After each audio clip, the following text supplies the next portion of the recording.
வணக்கம். இது தீபிகா அருணுடன் கதையோசை. நீங்கள் கேட்டுக்கொண்டிருப்பது சி.வி. ராஜன் எழுதி வரும் ஆழமாய் அறிவோம் சனாதன தர்மம் காட்டும் ஆன்மீகம். நாம் கடந்த 84ஆம் பகுதியில் பாரதத்தின் பிற மதங்களான புத்தம், ஜைனம் பற்றி தெரிந்து கொண்டோம். நேயர்களே, ஒருவேளை நீங்கள் இந்த தொடருக்கு புதியவர் என்றால் இதற்கு முந்தைய பகுதிகளுக்குச் சென்று சனாதன தர்மத்தின் ஆழமான ஆன்மீகம் பற்றி என்னென்ன விஷயங்கள் கூறப்பட்டுள்ளன, எந்தெந்த கேள்விகளுக்கு பதில்களும் விளக்கங்களும் தரப்பட்டுள்ளன என்று கேட்டு தெரிந்து கொண்டு இங்கே இந்த வார கேள்வி பதில்களை தொடரலாம். அது இங்கு விவாதிக்கப்படும் கருத்துகளின் தொடர்ச்சியை சரியாக புரிந்து கொள்ள உதவும். இனி இந்த வாரம் நாம் வெளிநாட்டு மதங்களான யூதம், கிறிஸ்தவம், இஸ்லாம் பற்றி சிறிது தெரிந்து கொள்வோம். முதற்கேள்வி: யூதம், கிறிஸ்தவம், இஸ்லாம் மூன்றும் ஆப்ரஹாமிய மதங்கள் என குறிப்பிடப்படுவது ஏன்? இந்த மூன்று மதங்களும் ஆப்ரஹாம் அல்லது இப்ராஹிம் அவர்களை ஒரே கடவுளை வழிபட்ட முதன்மையான தீர்க்கதரிசியாக அல்லது நம்பிக்கையின் தந்தையாக ஏற்றுக்கொள்கின்றன. யூதம் ஆப்ரஹாமை யூத மக்களின் முன்னோராக கருதுகிறது. கிறிஸ்தவம் ஆப்ரஹாமின் கடவுள் நம்பிக்கையை அடிப்படையாக கொண்டு வளர்ந்தது. இஸ்லாம் ஆப்ரஹாம் என்னும் இப்ராஹீமை உண்மையான ஒரே இறைவனை வழிபட்ட முக்கியமான நபியாக மதிக்கிறது. கடவுள் படைத்த முதல் மனிதனான ஆதாமே இஸ்லாமை பொறுத்தவரை முதல் நபி ஆவார். எனவே இம்மூன்று மதங்களின் கோட்பாடுகளுக்கும் ஆதி காரணகர்த்தாவாக ஆப்ரஹாம் இருப்பதால் இந்த மதங்கள் ஆப்ரஹாமிய மதங்கள் என்று அழைக்கப்படுகின்றன. ஆப்ரஹாமின் காலம் கிமு 1800 முதல் 2000 இருக்கலாம் என்கிறார்கள் ஆய்வாளர்கள். ஆப்ரஹாமின் காலத்து மக்கள் கால்நடைகள் வளர்த்து அவற்றையே வாழ்வாதாரமாக கொண்டு இடம் விட்டு இடம் பெயர்ந்து வாழ்ந்த பழங்குடியினர் ஆவர். ஆப்ரஹாமின் மனைவி சாராவின் மகன் இட்ஸ்ஹாக், அவரது மகன் ஜேக்கப் அல்லது இஸ்ரேல். அந்த ஜேக்கபின் சந்ததியில் வந்தவர்கள் ஜூஸ் என்னும் யூதர்கள் ஆவர். அவர்கள் பெரும்பாலும் கனான் என்னும் பகுதியில், அதாவது தற்போதைய இஸ்ரேல் பாலஸ்தீனம் பகுதிகளில் வாழ்ந்தனர். அவர்களது சந்ததியில் சுமார் 1200 ஆண்டுகளுக்குப் பிறகு வந்தவர் ஜீசஸ் கிரைஸ்ட் என்னும் இயேசு கிறிஸ்து. அவர் காட்டித்தந்த புதிய மார்க்கத்தை பின்பற்றியவர்களே கிறிஸ்துவர்கள். ஏப்ரஹாம் எனும் இப்ரஹீமின் இரண்டாவது மனைவி ஹாஜருக்குப் பிறந்த மகன் இஸ்மாயில். இஸ்மாயிலின் சந்ததியில் வந்த பழங்குடியினர் பலரும் அரேபியாவில் வசித்தனர். அந்த பாரம்பரியத்தில் பிற்காலத்தில் வந்து உதித்தவர்தான் முஹம்மது நபி. அவர் உருவாக்கிய மதம்தான் இஸ்லாம் என்று பரவலாக சொல்லப்பட்டாலும் இஸ்லாமை பொறுத்தவரை முஹம்மது நபியே இறைவனின் கடைசி தூதர் என்பதே முறை. முஹம்மது நபியின் காலம் கிபி 7ஆம் நூற்றாண்டு, அதாவது கிறிஸ்தவ மதம் தோன்றி 6 நூற்றாண்டுகளுக்குப் பிறகு யூத பரம்பரையை சாராத இஸ்மாயிலின் பரம்பரையில் வந்த அரேபியர் முஹம்மது நபி. இரண்டாம் கேள்வி: யூத மதம், அதன் கோட்பாடுகள், சம்பிரதாயங்கள், கலாச்சாரம் பற்றி மேலும் விளக்க முடியுமா? யூத மதத்தினருக்கு ஆப்ரஹாமே மூல முன்னோராய் ஒரு தந்தையாய் இருப்பவராவார். அவரே ஒரே இறைவனை வலியுறுத்தியவர். இறைவனோடு உடன்படிக்கை செய்து கொண்ட முதல் நபர். அவருக்கு இறைவன் தந்த வாக்குறுதியாக, நீ என்னை நம்பி நட, நான் உன்னை ஆசீர்வதித்து உன் சந்ததியை பெருகச் செய்து அவர்களுக்கு ஒரு தேசத்தை, அதாவது கானான் என்னும் தேசத்தை கொடுப்பேன் என்பதாக இருந்தது. ஏப்ரஹாமின் பேரனான ஜேக்கப் அல்லது இஸ்ரேலின் தலைமையில் கானானில் குடியேறி அங்கும் சொந்த நிலமின்றி ஆடுகள் மேய்த்து வாழும் நாடோடிகளாய் வசித்த யூதர்கள் பிற்காலத்தில் பஞ்சம் காரணமாய் எகிப்துக்கு குடியேறி அங்கே அடிமைகளாயினர். சுமார் 400 ஆண்டுகளுக்குப் பின் அவர்களுக்கு தலைவராய் வந்த மோசஸ் அவர்களை அடிமைத்தனத்திலிருந்து மீட்டெடுத்தார். அவரது தலைமையில் இறைவனின் வழிகாட்டுதலின்படி அவர்களுக்கான சொந்த நாடாக கானானை பெற பாலைவனப் பகுதிகளில் யூதர்கள் அலைந்து பயணித்தனர். இதுவே எக்ஸோடஸ் எனப்படுகிறது. அந்த கானானே இஸ்ரேலாகும். தற்போதுள்ள இஸ்ரேல், காசா, பாலஸ்தீனம் போன்ற இடங்களே அவை. மோசஸுக்கு இறைவன் 10 கட்டளைகள், அதாவது 10 கமாண்ட்மெண்ட்ஸ் தந்தார். அவை யூத மதத்தின் மிக முக்கியமான கோட்பாடுகளாய் விளங்குகின்றன. அவை: 1. ஒரே இறைவனை மட்டுமே வணங்கு. 2. சிலை அல்லது பொய் தெய்வங்களை வணங்காதே. 3. இறைவனின் பெயரை தவறாக பயன்படுத்தாதே. 4. சபாத் நாளை பரிசுத்தமாக கடைப்பிடி. 5. தந்தை தாயை மதித்து நட. 6. கொலை செய்யாதே. 7. தவறான பாலியல் உறவு செய்யாதே, அதாவது அடல்ட்ரி. 8. திருடாதே. 9. பொய் சாட்சி சொல்லாதே. 10. பிறருடைய பொருளுக்கு ஆசைப்படாதே. இந்த 10 கட்டளைகளோடு சேர்த்து மொத்தம் 613 கட்டளைகள் கொண்டது யூத மதத்தின் வழிகாட்டு நூலாகிய டோரா. இதில் யூதர்கள் செய்ய வேண்டியவை செய்யக்கூடாதவை என எல்லாம் இரு தொகுப்புகளாக அடங்கியுள்ளன. யூத மதத்தின் ஒட்டுமொத்த ஆதார நூலாக தனக் என்பது விளங்குகிறது. இதில் டோரா, நெவியும், கெத்துவிம் எனும் 3 நூல்கள் உட்பட்டிருக்கின்றன. இறைவனை யூத மதம் யஹோவா என பெயரிட்டு குறிப்பிடுகிறது. ஆயினும் இறைவனின் மீதுள்ள மரியாதை நிமித்தமாக அவரை அதோனை, எனது ஆண்டவர், ஹஷேம், அதாவது அந்த பெயர் என்றுமே யூதர்கள் சொல்வது வழக்கம். ஞாயிறு தொடங்கி கடவுள் 6 நாட்கள் உலகை படைத்தார். முதல் நாளில் ஒளி, 2ஆம் நாள் ஆகாயம், 3ஆம் நாள் நிலம், தாவரங்கள், 4ஆம் நாள் சூரியன், சந்திரன், நட்சத்திரங்கள், 5ஆம் நாள் பறவைகள், மீன்கள், பின் 6ஆம் நாள் மிருகங்கள் மற்றும் மனிதனை படைத்தார் என்பது யூதர்களின் கோட்பாடு. இறைவன் படைத்த முதல் ஆண் ஆதாம். ஆதாமின் எலும்பிலிருந்து அவர் முதல் பெண்ணான ஏவாளை படைத்தார். இருவரையும் தமது சாயலில் படைத்தார் என்பது யூதர் கோட்பாடு. 7ஆம் நாள் இறைவன் ஓய்வெடுத்தார். அந்த நாள், அதாவது சனிக்கிழமை, யூதர்கள் இறைவனின் கட்டளைப்படி ஓய்வெடுக்க வேண்டும். அதுவே சபாத் எனப்படுகிறது. அந்த சபாத் தினத்தை யூதர்கள் இறைவனை பிரார்த்தித்தல், குடும்பத்தினருடன் கூடியிருத்தல், ஆன்மீக சிந்தனைகளில் ஈடுபடுதல் என செலவழித்தல் அவசியம். யூத மதத்தில் மறுபிறவி எனும் கோட்பாடு கிடையாது. எனினும் அதன் சில உட்பிரிவுகளில் அக்கோட்பாடு உண்டு என்று சொல்லப்படுகிறது. மனித பிறவியில் ஒரு யூதன் இறைவனை நினைந்து அவர் கட்டளைகளின்படி நீதியாகவும் நேர்மையாகவும் வாழ வேண்டும். கருணையுடன் நடந்து கொள்ள வேண்டும். உலகை ஒரு சிறந்த வாழ்விடமாக ஆக்க வேண்டும். இறைவன் மீது நம்பிக்கை, மரியாதை இருப்பது மிகவும் அவசியம்.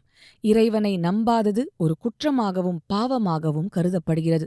யூத மத புனித நூல்களில் பிற்காலத்தில் அம்மதத்தில் ஒரு மெஸ்ஸையா, அதாவது இறை தூதர் வந்து தோன்றுவார் என்றும், அவர் வருகையின் மூலம் உலகில் போர்கள் ஒழிந்து அமைதி திரும்பும் என்றும், அனைத்து யூதர்களும் இஸ்ரேலுக்கு திரும்புவார்கள் என்றும், அவர் ஒரு ஆன்மீகத் தலைவராக மட்டுமின்றி ஒரு அரசராகவும் விளங்குவார் என்றும், ஜெருசல தேவாலயம் மீண்டும் கட்டப்பெறும் என்றும் குறிப்பிடப்பட்டுள்ளன. ஆனால் அது எப்போது நிகழும் என்று சொல்லப்படவில்லை. இன்று வரை அந்த மெஸ்ஸையா வரவில்லை என்பதே யூதர்களின் நிலைப்பாடு. யூத மதத்தில் நீதி நாள், த டே ஆஃப் ஜட்ஜ்மெண்ட் என்ற ஒரு நாள் பிற்காலத்தில் வரும் என்றும், மெஸ்ஸையாவின் வரவுக்குப் பின் உலகம் அழிவதற்கு முன் வரவிருக்கும் அந்த நாளில் மரித்த எல்லா ஜீவர்களும் உயிர்த்தெழுப்பப்பட்டு அவர்களுக்கு இறைவனால் நீதி வழங்கப்படும் என்றும் சொல்லப்பட்டுள்ளது. அதற்கேற்ப மறுமையில் சொர்க்கம், நரகம் போன்றவை உண்டு என்கிற கோட்பாடுகள் இம்மதத்தில் உண்டு என்றாலும் அவற்றிற்கு தரும் முக்கியத்துவம் குறைவே. இகவாழ்வை நல்லபடி வாழ்வதே முக்கியம். நிரந்தர நரக தண்டனை என்பது இல்லை. நரகம் என்பது தற்காலிகமே. அது ஜீவனை பரிசுத்தம் செய்து கொள்ள உதவுகிறது. ஆதிகாலம் தொட்டே யூதர்களின் சரித்திரம் பெரும் துன்பங்கள், இடப்பெயர்வுகள், போராட்டங்கள், எதிர்ப்புகள், சவால்கள் எல்லாம் நிறைந்ததாகவே இருந்து வந்திருக்கிறது. ஆனால் அதே சமயம் யூதர்கள் தங்கள் மத கலாச்சார அடையாளங்களையும் ஆன்மீகத்தையும் வீரியத்துடன் காப்பவர்களாகவும், போராடி போராடி மீண்டும் எழும் மன உறுதி கொண்டவர்களாகவும் விளங்குகிறார்கள். 3ஆம் கேள்வி. கிறிஸ்துவ மதம், அதன் கோட்பாடுகள், நம்பிக்கைகள், கலாச்சாரம் பற்றி மேலும் விளக்க முடியுமா? இயேசுநாதரின் வரவாலும் அவரது தனித்துவமான மத விளக்கங்களாலும் ஒரு புரட்சி உருவாகி, அதன் மூலம் யூதத்தில் ஒரு தனி இயக்கமாக உருவாகி, பின் பிரிந்து ஒரு தனி மதமாக உருப்பெற்று வந்ததே கிறிஸ்துவம். அக்காலகட்டத்தில் யூதர்கள் ரோமானியர்களுக்கு அடிமையாக இருந்தனர். யூதர்களின் ஒரு குழுவினரான பரிசேயர்கள் மத்தியில் மதச் சட்டங்களை மிக நுணுக்கமாக பின்பற்றுவதே முதன்மையானதாக கருதப்பட்டது. சப்பாத் நாளில் என்ன செய்ய வேண்டும், எதை உண்ண வேண்டும் என்பது போன்ற புறச்சடங்குகளுக்கு அளிக்கப்பட்ட முக்கியத்துவம், அன்பு, இரக்கம் போன்ற ஆன்மீக கோட்பாடுகளின் மீது இல்லாமல் போகும் அவலம் அதிகம் இருந்தது. ஜெருசல ஆலயத்தை நிர்வகித்த குருமார்கள் ரோமானிய அரசுடன் நெருங்கிய தொடர்பு வைத்திருந்தனர். தேவாலயம் ஒரு வழிபாட்டுத் தலமாக இருப்பதை விட வணிகம் மற்றும் அதிகார மையமாக மாறியிருந்தது. ஊழல் தலைவிரித்தாடியது. சமூக பாகுபாடுகள் அதிகம் நிலவின. சாமானிய மக்கள் தங்கள் மத நூல்களில் சொல்லப்பட்ட மெஸ்ஸையாவின் வரவையும் அவர் மூலம் நீதி நிலை பெறும் வாய்ப்பையும் ஆவலோடு எதிர்நோக்கினார்கள். அப்போதுதான் இயேசு கிறிஸ்துவின் வரவு நிகழ்ந்தது. அவர் சடங்குகளை விட அன்பின் மேன்மையை வலியுறுத்தினார். குருமார்கள் பாவிகள் என ஒதுக்கிய வேசிகளிடமும் தொழுநோயாளிகளிடமும் அவர் அன்பு காட்டினார். கோவில்களில் ஆதிக்கம் செய்த வியாபாரிகளை விரட்டியடித்தார். மதக் கோட்பாடுகளுக்கு காலத்துக்கேற்ற புதிய விளக்கங்களை தந்தார். தமக்கு இருந்த ஆன்மசக்தியைக் கொண்டு நோயாளிகளை குணமாக்கினார். குருடர்கள் கண் பார்வை பெறுவது, முடவர்கள் நடப்பது போன்ற அற்புதங்கள் நிகழ்ந்தன. மிக பெருந்திரளாய் மக்கள் அவரை பின்பற்றினர். அவருக்கு பல சீடர்கள் உண்டானார்கள். இதனால் யூத குருமார்களின் பெரும் எதிர்ப்பையும் வெறுப்பையும் சம்பாதித்தார். யூத மதத் தலைவர்களின் தூண்டுதலின் பேரில் இஸ்ரேல் பகுதியின் ரோமானிய ஆளுநர் பிலாத்துவின் அதிகாரப்பூர்வ கட்டளைப்படி இயேசு சிலுவையில் அறையப்பட்டார். அவர் உயிர் நீத்த 3வது நாள் அவர் மீண்டும் உயிர்த்தெழுந்த அற்புதத்தை செய்து காட்டியதாக கிறிஸ்தவ மதத்தில் சொல்லப்படுகிறது. சிலுவையில் அவர் சிந்திய இரத்தம் பாவிகளை புனிதப்படுத்துவதற்காக அவர் செய்த ஒப்பில்லா தியாகம் என அம்மதம் சொல்கிறது. அவரது காலத்திற்குப் பின் கிறிஸ்துவ மதம் உருவாகி பெரும் எழுச்சி கொண்டது. யூத மத நூல்களில் குறிப்பிடப்பட்ட மெஸ்ஸையா இயேசுவே என கிறிஸ்துவர்கள் வலியுறுத்தினர்.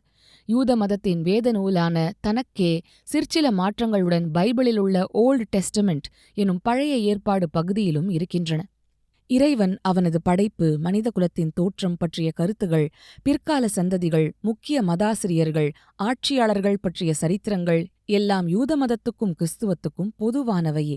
இயேசுவின் வாழ்க்கை வரலாறு, அவரது உபதேசங்கள், அவர் காட்டித்தந்த தார்மீக நெறிகள், அவரது முக்கிய சீடர்களின் விளக்கங்கள் போன்றவை உள்ளடங்கிய புதிய ஏற்பாடு, அதாவது நியூ டெஸ்டமெண்ட் எனும் நூல் உருவானது. பழைய ஏற்பாடு, புதிய ஏற்பாடு இரண்டும் சேர்ந்த பைபிள் எனும் புனித நூலே கிறிஸ்தவ மதத்தவரின் ஆதார நூலாக ஆனது. யூதர்கள் யஹோவா என சொன்ன இறைவனை கிறிஸ்தவர்கள் பரமண்டலத்தில் இருக்கும் பரமபிதா, ஃபாதர் இன் ஹெவன் என்றார்கள். அவரது ஒரே மகனாக மெஸ்ஸையாவாக பூமிக்கு வந்து மக்களுக்கு வழிகாட்டித் தந்தவரே இயேசு கிறிஸ்து. இந்த 2 பேரோடு 3ஆவதாக செயல்படும் இறை ஆற்றல் பரிசுத்த ஆவி எனப்படுகிறது. தந்தையாகிய இறைவன், அவரது புதல்வன், பரிசுத்த ஆவி, இந்த 3ம் கிறிஸ்தவ மதத்தில் ஹோலி ட்ரினிட்டி, திரித்துவம் எனப்படுகிறது. இறைவன், அதாவது பிதா, பரலோகத்தில் இருக்கிறார். இயேசு, அதாவது குமாரன், பூமிக்கு வந்து வாழ்ந்து மறைந்தார். ஆனால் பரிசுத்த ஆவி என்பது இப்போதும் நம்மிடையே உலவும் இறைவனின் சக்தி அல்லது பிரசன்னம் ஆகும். இது ஒரு உருவம் கொண்ட மனிதர் அல்ல, மாறாக காற்றைப் போல எங்கும் நிறைந்திருக்கும் இறைவனின் ஆற்றல். இயேசு சிலுவையில் அறையப்பட்டு உயிர்த்தெழுந்து பரலோகம் சென்ற பிறகு அவர் தன் சீடர்களிடம், நான் உங்களை அனாதைகளாக விடமாட்டேன், உங்களுக்கு துணையாக ஒருவரை, அதாவது பரிசுத்த ஆவியை அனுப்பி வைப்பேன் என்று வாக்குறுதி அளித்தார். ஒரு உண்மையான கிறிஸ்தவரின் வாழ்வில் பரிசுத்த ஆவியானது ஒரு வழிகாட்டியாக இருந்து எது சரி எது தவறு என்று மனசாட்சியின் மூலம் உணர்த்துகிறது. வாழ்க்கையின் துன்பமான நேரங்களில் உள்ளுக்குள் அமைதியை அளிக்கிறது. இறைவனின் கட்டளைகளின்படி வாழத் தேவையான மன வலிமையை தருகிறது. இதுவே கிறிஸ்தவர்களின் நம்பிக்கை. நேயர்களே, இனி அடுத்த வாரமும் கிறிஸ்தவத்தைப் பற்றி மேலும் சில கேள்வி பதில்களையும் தொடர்ந்து இஸ்லாம் பற்றியும் அறிந்து கொள்வோம். ஆழமாய் அறிவோம் சனாதன தர்மம் காட்டும் ஆன்மீகம் என்னும் இந்த தொடர் அடுத்த 3-4 வாரங்களில் முடிவுக்கு வர இருக்கிறது. இதனைத் தொடர்ந்து சி.வி. ராஜன் எழுதும் மகாபாரதம் சொல்லாமல் விட்ட சுவடிகள் எனும் அடுத்த தொடர் தொடங்கவிருக்கிறது என்னும் மகிழ்ச்சியான செய்தியை உங்களுடன் பகிர்ந்து கொள்கிறேன். அத்தொடர் மிக பெரும்பாலும் மூலக்கதையான வியாச பாரதத்தை அடியொற்றியே எழுதப்பட்டுள்ள ஒரு புனைவு கதையாகும். மகாபாரத கதாபாத்திரங்களுக்கோ சம்பவங்களுக்கோ தார்மீக கோட்பாடுகளுக்கோ பாதிப்பு உண்டாக்காத விதத்தில், அதே சமயம் எழுத்தாளரின் கற்பனைத் திறனை கலந்து ஆங்காங்கே பாத்திரங்களின் எண்ண ஓட்டங்களையும் புதிய கதாபாத்திரங்களையும் சம்பவங்களையும் சேர்த்து எழுதப்பட்டுள்ள புனைவு இது. மூலக்கதையை ஏற்கனவே அறிந்தவர்கள் புதியதோர் கண்ணோட்டத்தில் மகாபாரத கதையை அணுகவும் இன்னும் சிறப்பாக புரிந்து கொள்ளவும் சிந்தித்து அசை போடவும் உதவும் விதத்தில் எழுதப்பட்டுள்ள புனைவு இது. இதில் உள்ள எல்லா சம்பவங்களும் உரையாடல்களும் மூலக்கதையில் உள்ளவை என தவறாக எடுத்துக்கொண்டு விடக்கூடாது. நல்ல எளிய தமிழில் ஒரு நவீன கால நாவலின் அமைப்பில், ஆனால் ஒரு சரித்திர கதையை சொல்லும் விதத்தில் இது உருவாக்கப்பட்டுள்ளது.